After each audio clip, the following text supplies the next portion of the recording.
comes to a website, you have your basic pages, your homepage, your about, your contact, hopefully a blog. The reason why you should have a blog, because that's how Google finds you. That's how people can find you. The minute you go into Google and into the search and start typing words to look for what you're looking for, that's where Google's like, oh, I found those over on this website. Let me pull that up and put that in my features of the first page, second page, 10 pages, whatever you want. So that's really where you have to pay attention to keywords that you want to be known for or used. So, obviously your name is a good one.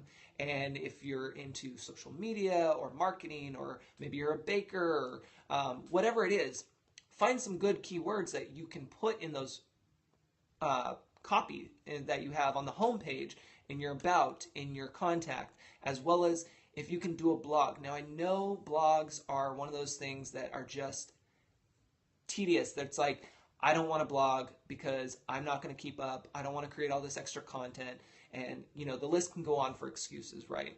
So here's what I'm going to suggest to you when you think about blogs. And this is going to tie in actually to a previous scope, which is called Flex Your Social Media Muscles.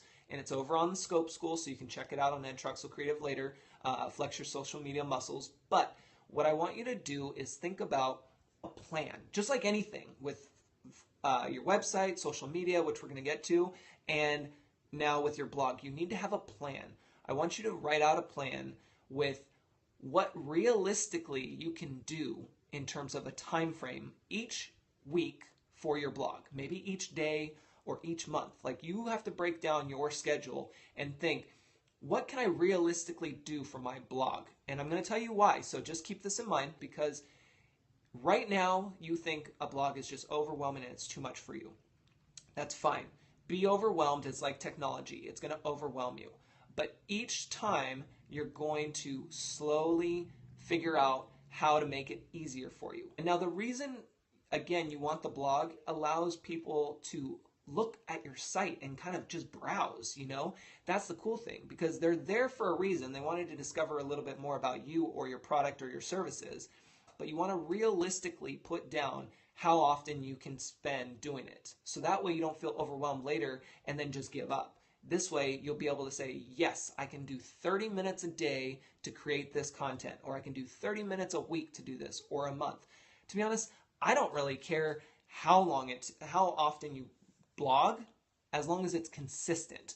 That's the key, is consistency. So I don't want to come to your blog and see a really great post from 6 months ago and you haven't done anything yet since then. Like, be consistent about it. If you do it once a week, once a day, once a month, it doesn't matter. Just be consistent about it. And as long as it's good content, it doesn't matter about how often you do it, just as long as you're doing it.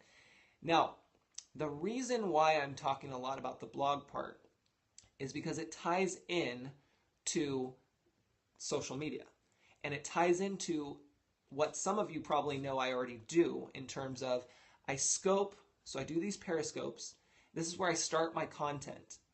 Then I take these and I chop them up and I edit them into smaller portions that I can repurpose over in Scope School on my website at edtroxelcreative.com, as well as push out to my social media channels.